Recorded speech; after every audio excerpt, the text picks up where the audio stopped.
पार्वती जी की प्रेम की परीक्षा ले आओ। सप्तऋषि मैया पार्वती जी के पास जैसे आते हैं, मैया पार्वती से यही कहते हैं, महाराज इतनी कड़ी तपस्या कन्या क्यों कर रही है? मैया पार्वती जी कहने लगी, महाराज ये तपस्या में भोलेनाथ जी महाराज को पाने के लिए कर रहे हैं। सप्तऋषि कहने लगी, अरे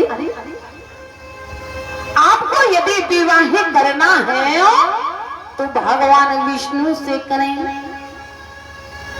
सुंदर स्वरूप चौथे भुवन के मालिक विवाह भोलेनाथ जी महाराज से रहने का ठिकाना नहीं, भोजन का ठिकाना नहीं।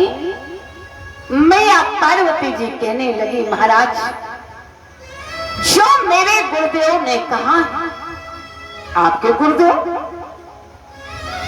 कौन? नारद जी महाराज। सप्तऋषि कहने लगे, अच्छा वही तमुरे वाला, थोड़ी देर यहाँ नारायण और थोड़ी देर वहां नारायण।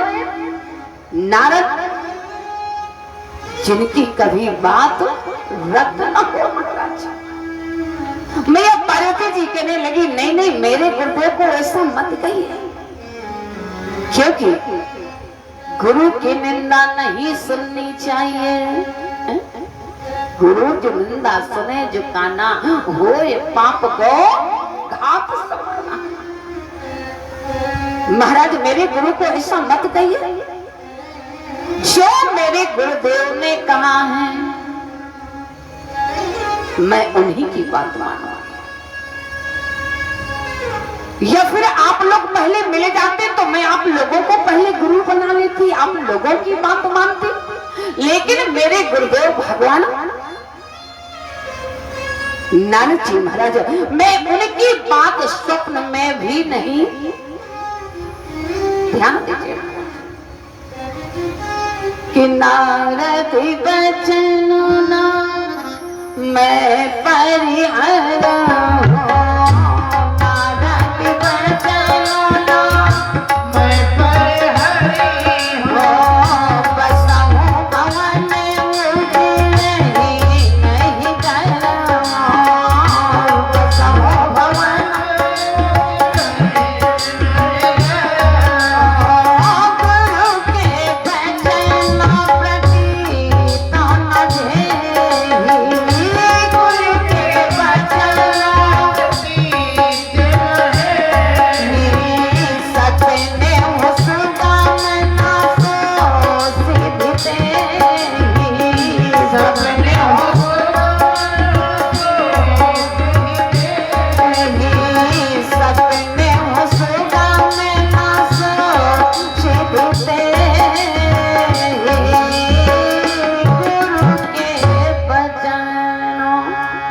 स्वप्न में भी परित्याग नहीं कर सकते महाराज।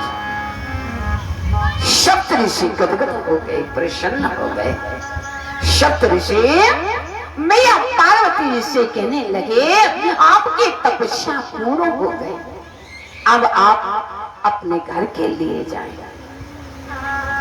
जाकर के सप्तऋषि हिमांचल महाराज के यहाँ पहुंचे। हिमांचल महाराज से कहने लगे, महाराज आपकी बेटी की तपस्या पूर्ण हो गई है, आप अपनी बेटी को वापस ले। और वही सप्तऋषि पहुंचे कहाँ? भोलेनाथ जी महाराज के पास। भोलेनाथ जी महाराज से कहने लगे, महाराज भोलेनाथ जी महाराज कहने लगे, बोलिए क्या बात है?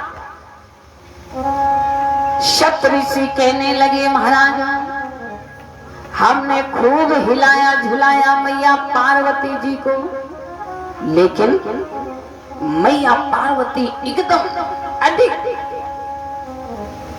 हमने इतना कहा कि भगवान विष्णु से विवाह ही कर ले, तो है पता मैया पार्वती जी ने क्या जवाब दिया? मैया पार्वती जी अब जैसे प्रेम की बात सुन रहे हैं तो महाराज धीरे धीरे भोलेनाथ जी महाराज समाधिस्थ हो गए।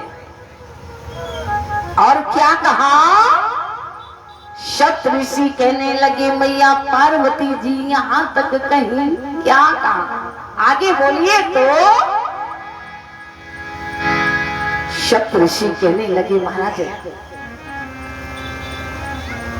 जन्म जन्म इस जन्म में नहीं, ध्यान देना महाराज। अरे बोलिए तो अब धीरे धीरे समाधिस्थ हो रहे हैं, बोले ना जी महाराज कि जन्म कोटि लगा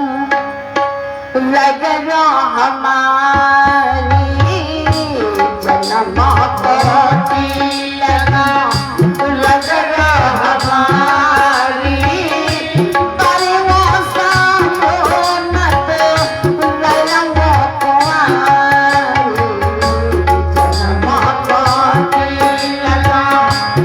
लगा हमारी, पर वो सामोनत रंग कुंवारी, जन्म कोटि। अब भोलेनाथ जी महाराज समाधिस्थ हो गए, प्रेम की बात सुन करके। अब सभी देवताओं में हलचल मच गई। अब क्या करें महाराज, अब तारकासुर नामक राक्षस का वध कैसे होगा। भोलेनाथ जी महाराज तो समाधि में चले गए।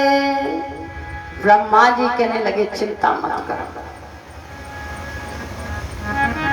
आप लोगों चिंता मत करो महाराज। बुलाया गया, ब्रह्मा जी ने कामदेवों को बुलाया। कामदेव आए और महाराज कथा तो रामचरितमानस की वो है, यदि ऐसी कथा करो तो महीनों चलेगी, ध्यान देना है ना। हाँ कामदेव पुष्प धनुआ लेकर पहले तो महाराज ऐसे परिश्रम किया, सुंदर मृदंग ढोल नगाड़े नटनांगनाओं को बुला करके सब, लेकिन जब भोलेनाथ जी महाराज टस से मस नहीं हुए तो महाराज कामदेव ने कहा कि अब आप सब लोग रुक जाओ। जाकर के महाराज पुष्पों का धनुआ और कोई अस्त्र शस्त्र नहीं, जाकर के वटवृक्ष लताओं के बीच बैठ गए और महाराज पुष्प धनुआ से जैसे वार का प्रहार किया, भोलेनाथ जी महाराज थोड़ा हिले डुले, जैसे नेत्र हल्के खुले, जैसे हलचल हुई शरीर में भोलेनाथ जी महाराज के।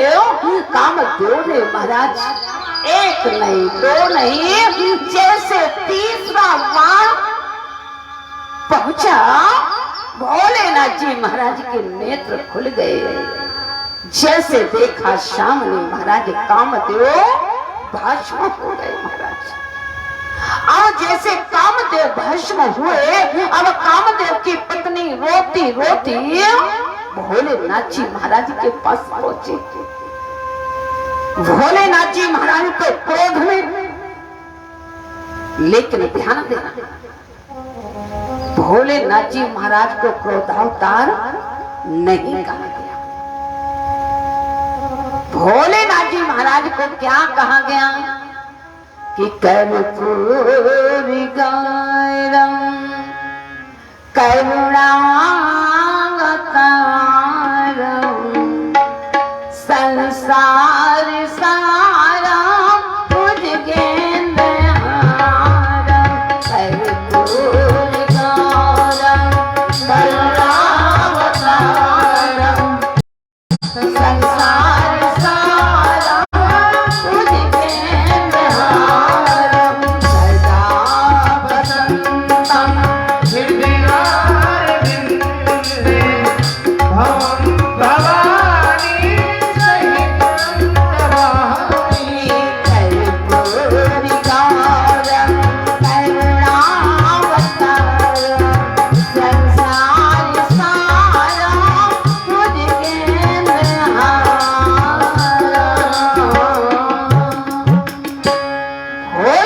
जी महाराज को क्रोधातुर नहीं करता।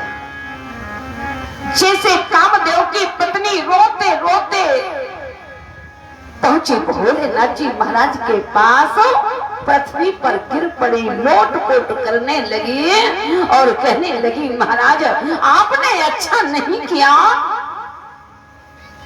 भोलेनाथ जी महाराज ने जैसे कामदेव की पत्नी रति को देखा, शांत हो गए। रति कहने लगी, महाराज मैं आपसे बदला ले लूंगी, ध्यान देना। आपने मेरे पति को मारा, मैं आपसे बदला लेकर के रहूंगी। भोलेनाथ जी महाराज कहने लगे, कैसा बदला? रति कहने लगी, जहां भी आपका जब तक ध्यान साधना सत्संग होगा ना, तो जा करके महाराज मैं खोपड़ी में चढ़ के बैठ जाया करूंगी,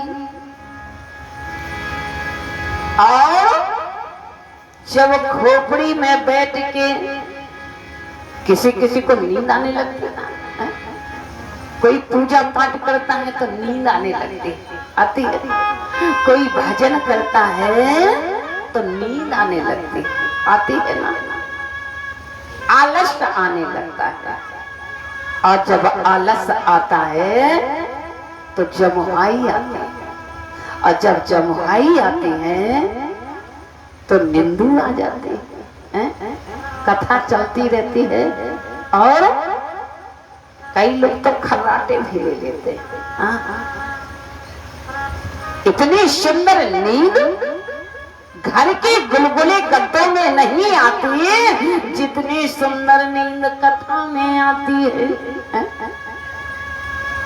हाँ, और आजकल तो लोग बड़े परेशान होते हैं सोने के लिए, ध्यान देना।